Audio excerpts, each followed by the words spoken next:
እነዚህ ኢመዋትያን ነገድ የማይሞቱ ድካም የማይሰማቸው ከምስጋና በቀር ሌላ እንትን የሌላቸው ትጉሃን መላእክት ናቸው። ጸወርተ መንበር የሥላሴን ዙፋን የተሸከሙ ስነ መልካቸው የተለያየ አንዱ የአንበሳ ፊት ይመስላል፣ አንዱ የሰው ፊት ይመስላል፣ አንዱ የላም ፊት ይመስላል፣ የአሞራን ፊት ይመስላል። አራቱ መላእክት የተለያየ ናቸው። እነዚህ እግዚአብሔርን ዙፋን የሥላሴን የሚሸከሙ ናቸው። ስለ ሰው ልጆች ሰላምን፣ ይቅርታን፣ ምህረትን የሚለምኑ በቁርአን ይሁን አብ ለየሰው ምህረተ ለውሉደ ሰብ ይላል። እግዚአብሔር በድርሰቱ የአብ ወዳጆች ምህረትን ከእግዚአብሔር ዘንድ ወደ ሰው የሚለምኑ እንደ ገጸ ባህሪ እናታቸው በየጾታቸው ደግሞ ለዘመዳቸው የሚለምኑ ማለት ነው። ለምሳሌ ገጸ ሰብ የሰው መልክ የሚመስለው ስለ ሰው ልጆች ይለምናል። የሰው ልጆች በከንቱ እንዳይጠፉ ከጥፋት እንዲጠበቁ ከዲያብሎስ ነጠቃ እንዲወጡ የሚለምኑ ሌት ተቀን የማያርፉ ማለት ነው። ገጸ ሰቡ ስለ ሰው ፍጥረት የሚማልድ የአንበሳ መልክ የሚመስለው ደግሞ ለአራዊት የሚማልድ ማለት ነው። አራዊትም እንኳን ያለ ጊዜያቸው እንዳይጠፉ ገጸ አንበሳው በአንበሳ መልክ ያለው መልአክ ለእነሱ ይጸልያል። ምግባቸው እንዲሰጣቸው እስከ ሞታቸው ድረስ እንዲጠበቁ ስለ አራዊቶች በጠቅላላ ይጸልያል ማለት ነው። ገጸ ላህም የላም መልክ ደግሞ ፊት ያለው የበሬ መልክ ፊት የሆነው ከስዕለ ሥላሴ ላይ እናያቸዋለን። ስለ ሥላሴን በምንመለከት ጊዜ እንደ አርአያ ትምህርተ መስቀል በአርአያ ትምህርተ መስቀል ይላል። ከሜዳኑ ምሳዝ የወፅም መለኮተ ወልድኪ ይለዋል ቅዱስ ያሬድ።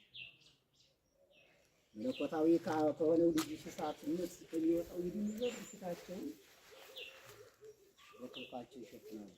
ስለዚህ የላም መልክ ያለው ደግሞ ስለ ላሞች፣ ስለ እንስሳት ላምን በተመለከተ ብዙዎች አሉ።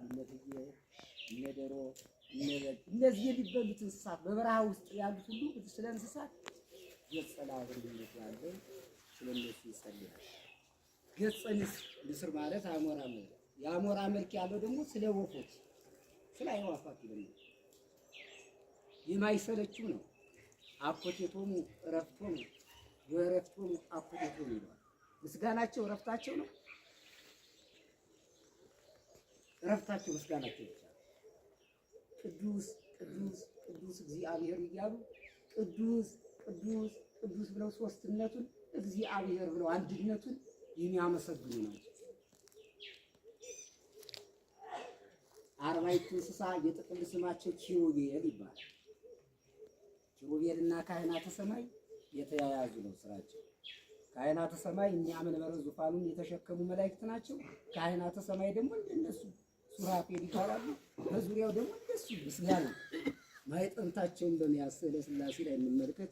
በረከታቸው ረድኤታቸው ይደርብን። ትጉሃን መላእክት ባይጠብቁን ኖሮ እኛ እረኛ እንደተወቸው በጎች እንሆን ነበር ይላል። ትጉሃን መላእክት ባይጠብቁን ኖሮ እረኛ እንደተዋቸው በጎች። ለምሳሌ በበረሃ ውስጥ ያለ በግ ወይም አውሬያማ ቦታ ያለበት ደን ላይ አውሬ እንዳይፈጃቸው እረኛው ተግቶ ይጠብቃቸዋል ከአውሬ እንዲድኑ።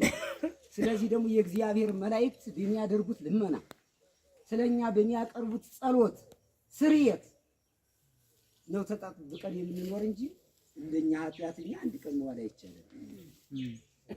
ስለዚህ ነው መሲያ ያቀቡነ መላእክት እንኳን ከማባብ ገደፉ ሆኖላው ይለዋል።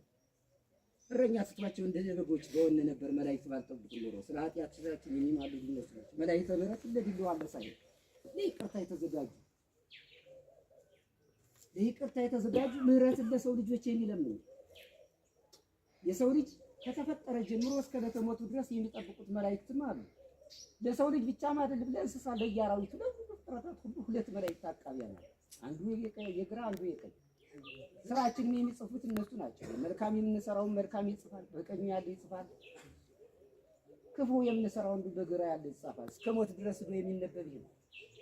ስለዚህ መላእክትን ማክበር ይገባል።